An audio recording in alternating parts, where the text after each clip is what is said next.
Hey, how's it going? And welcome along to Ragdoll's Physics Experiments, the devlog. This is episode 20.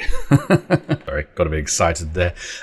I've got so much to talk about, it's ridiculous. I've got to try and condense this down somehow. Firstly, wow, 20. Yeah. Now I've had a little bit of a break. It's not really been a break. There's been an awful lot of work happening. We've had some back-end issues that are now resolved and everything's wonderfully whizzing along again. So that's all good. But yes, before I carry on, please let me remind you that this game has got a Kickstarter pre-campaign page. So if you'd be so kind as to head over to that page, click the notify me on launch button. Let's get that number keep rising. We're doing really well so far. We've just got to keep it going, and I love it. Thank you. Right, that's that one. Now the big thing I want to tell you is this is now running in Unreal Engine version 5.6, which is good and bad. So the reason it's good is because I get to take advantage of all the wonderful new features inside of 5.6. And also, it's fixed that god-awful bug that makes textures turn black in the editor. You know, so I'd be trying to demonstrate something. I'd be like, hey, look at this. Look how cool this is. And the textures would all go black and it would start stuttering and would be an absolute pain in the butt. So that's fixed. The bad thing is, it's Unreal version 5.6.0. So that means it's full of its own bugs. God damn it! And it's also changed some things that used to work fine that now don't work quite so well. And I've had to fix lots of issues. And hopefully we won't see it, but I get a random raycasting crash.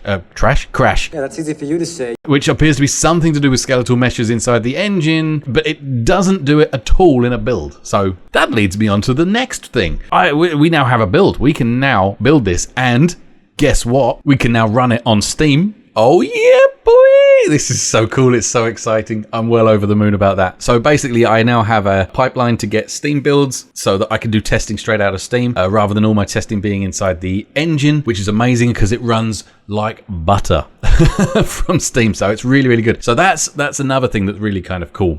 So yeah, we're making loads and loads of progress. The tutorial is basically done now as well. And it's really cool. It's a great first impression to the game, I think. I'm thinking that what I'm going to do is I'm going to have a full playthrough video of the tutorial, but it's only available to those that have signed up to my mailing list. So you can head over to the website, sign up for the mailing list, and then an email will go out to you that will give you a link to a video showing the tutorial. So yeah, if you want to see the full tutorial now, head in there. Trust me, it's worth it. It's really, really cool. And also I've done so many things. What else can I talk to you about? I'm trying to think. So we have a really cool new feature somewhere. So let me go in here. Right. So one of the things that I've been lacking for a really, really long time is sound effects. We now have a placement sound. What I've done is I've made it so that basically every single object has a default placement sound like that. However, you can go in and choose a specific sound. So for example, the boulder here sounds a bit different. See, it sounds a bit like a boulder hitting the floor. Or if we choose something like the shipping container, what do we get with this one? We get a large kerthunk. So obviously that is great because that now means things kind of feel a little bit more structured when you place them. But not only that, I have now added the support for sounds on impacts. Oh, we've still got that issue, so that's going to be solved very, very soon. But sounds on impact. So let's say we have these guys here and we choose our cannon. And we fire the cannon.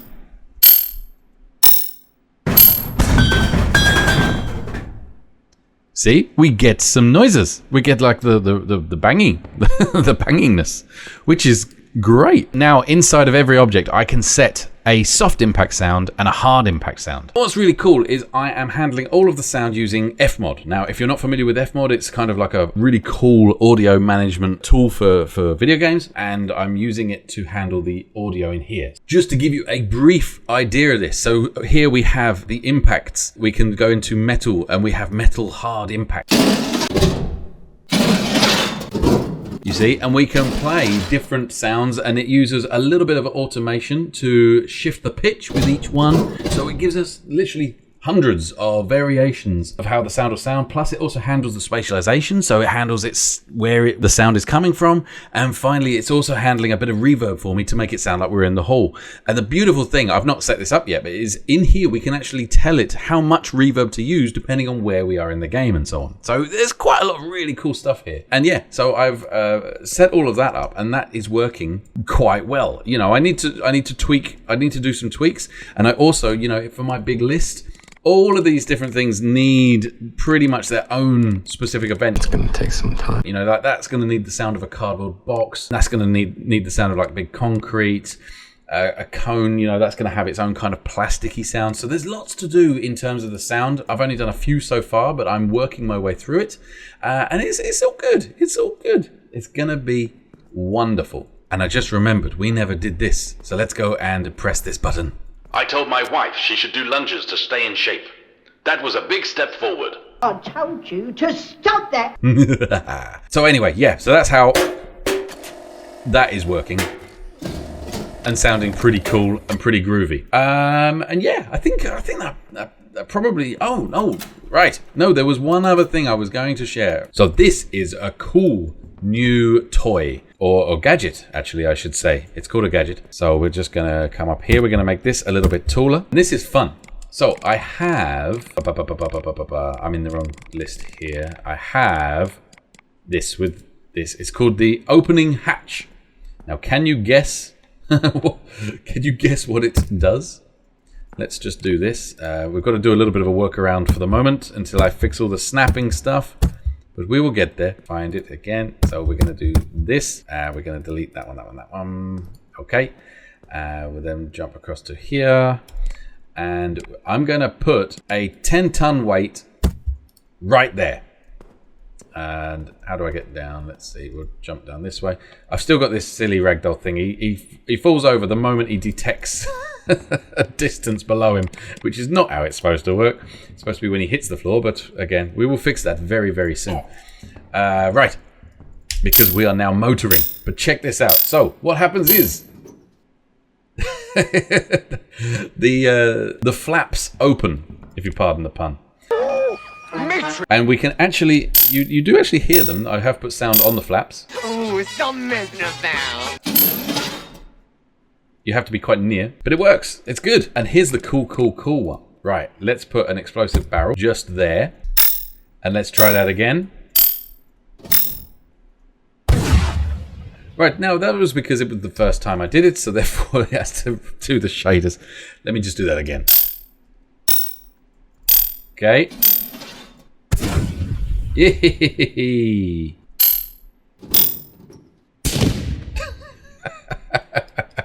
So yeah, depending on how you kind of position this, depends on kind of what it does. You know, we could probably go a little bit crazy here.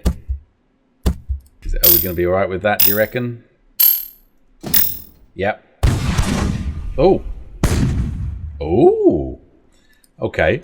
So that's quite fascinating. Let's put a doll here as well. Boom! Oh, he is still there. Okay. But yeah, that's kind of the point, right? Is that you can go a little bit crazy. So let's try this.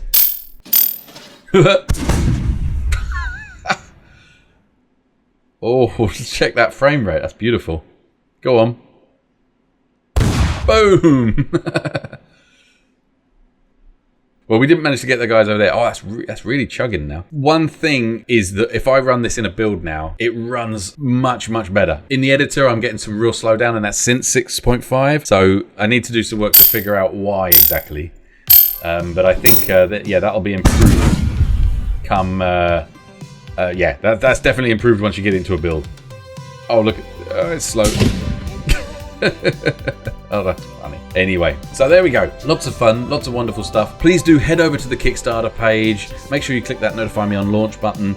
If you also prefer to wishlist, you can now. It's on Steam. And as I mentioned before, if you want to see the full version of the tutorial, then jump over into the website and you can sign up to the mailing list, and then you'll get an email that basically gives you a link to see the tutorial. And also, as an extra benefit of being in that mailing list, you will get these devlogs sooner. And I will be back to full speed with these now. So like I said, we had a bit of a dip. We are now back full steam and running, and we are moving and grooving, and everything is all wonderful. Honestly, we're making so much progress. It's great. So anyway, that's it for me. I will see you in the next one. I'm going to walk into the quit, and bye for now. One more